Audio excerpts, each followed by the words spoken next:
In the dead of night, Jonathan Paul Luna was found in a creek with 36 stab wounds. In this video, we will investigate the two main hypotheses and develop our own. But before that, where exactly was Luna's body found? Pennsylvania, December 4, 2003. Luna's body was discovered in a creek by Daniel Gemin. The body was lying next to his car. The vehicle showed bloodstains on the driver's door and a pool of blood on the back seat. What was the condition of Luna's body? Luna was found face down, missing his wallet and his cell phone. His body presented 36 wounds, 23 on the neck, 4 of which were deep, 5 on the torso, 7 on the hands, and 1 on the leg. What really happened to him that night, and who was Jonathan Luna? Luna was a 38-year-old attorney, married, and a father of 2. Born in the Bronx and a graduate of Fordham University and the University of North Carolina School of Law, he was known as a just man by his community. He specialized in violent crimes and drug trafficking, which put him under constant threat. But what threats exactly? Before his death, Luna was leading a prosecution against Stash House Records. Luna accused rapper Dion Lionel Smith and Walter O'Reilly Poindexter of using Stash House Records as a front for heroin distribution. Both had confessed their guilt. What could have caught the attention of the criminal underworld? On the day of his death, he behaved strangely. What were his final moments like? At 11:38 p.m., he left the courthouse, his workplace. He left his cell phone and glasses on his desk.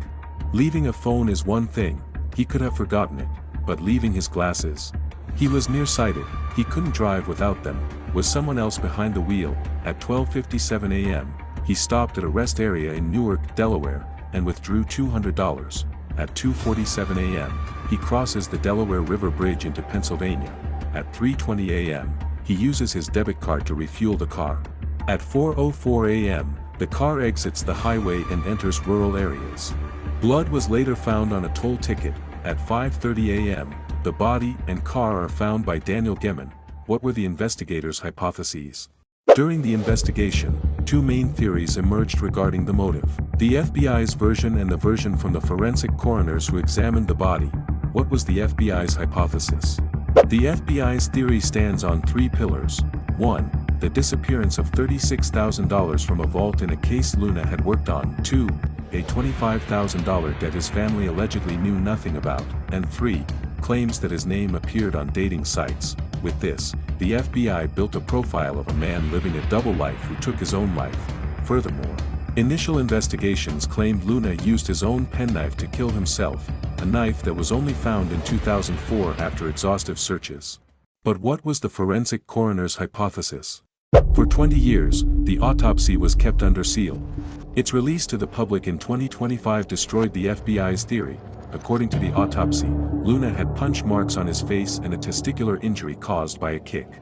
Out of the 23 neck wounds, there were 5 cuts on the torso that missed the organs, 7 defensive wounds on the hands, and 1 deep cut on the back of the knee that undoubtedly incapacitated him. These injuries are not consistent with a suicide case. A person seeking suicide looks for the end of life or the end of pain. Luna would not have self-inflicted such extreme agony. Furthermore, the shapes of the wounds are consistent with can openers or skewers, tools meant to cause extreme physical pain. In addition, forensic specialists stated that it is impossible for someone who stabs themselves 36 times to continue walking. Luna's penknife was found in his clothing, clean and without traces. It is obvious, this was a case of torture, not suicide.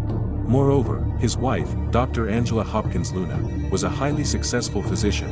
A $25,000 debt would not have been a life-ending problem for a family with their income. Leaking information to discredit the victim. After Luna's death, journalists and documentarians noticed a pattern of leaked information regarding the theft, the debt, and the dating sites, all designed to discredit Luna and make the suicide theory more acceptable. But if it wasn't suicide, what was it? I believe this was a contract killing carried out by 2 or more assassins. What leads me to this conclusion? The testicular injury is consistent with a kick used to incapacitate a victim. The weapons used, skewers or openers, cause much more pain than a knife. They were used for torture. The 4 deep neck wounds severed the carotid artery, causing massive hemorrhage, which explains the pool of blood in the back seat. Luna would not have had the strength to exit the car and reach the creek on his own. The $200 from his wallet vanished. Could it have been a robbery? The cuts were described as elliptical, linear, and curved, sliding, long strokes that show the attackers were experienced in torture and had absolute control. In a random mugging, cuts are usually deep and irregular: defensive wounds on the hands, punch marks on the lips, hemorrhaging in the chest from someone kneeling on him, and bruises on the wrists from being held with force all point to a violent struggle. There were third-party fingerprints and blood at the scene that did not belong to Luan. How did they do it? First, Luna was surprised with a punch to the face. Second, he was kicked and fell.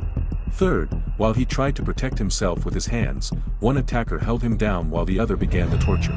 The superficial neck cuts happened here. Fifth, Luna tried to flee but was stabbed in the knee. Finally, he was stabbed deeply in the neck and thrown into the water. But what was the motive? It could have been an internal cleanup by the FBI due to the missing $36,000, or a message from the criminal underworld following his investigation into the heroin trade. Despite years of investigation, Luna's killers remain at large. However, the chances of solving it remain high with the DNA recovered and moderate with the fingerprints found, depending on the database updates. If you enjoyed this investigation, give us a like, comment with your theory, subscribe, and support the channel through the links pinned in the comments.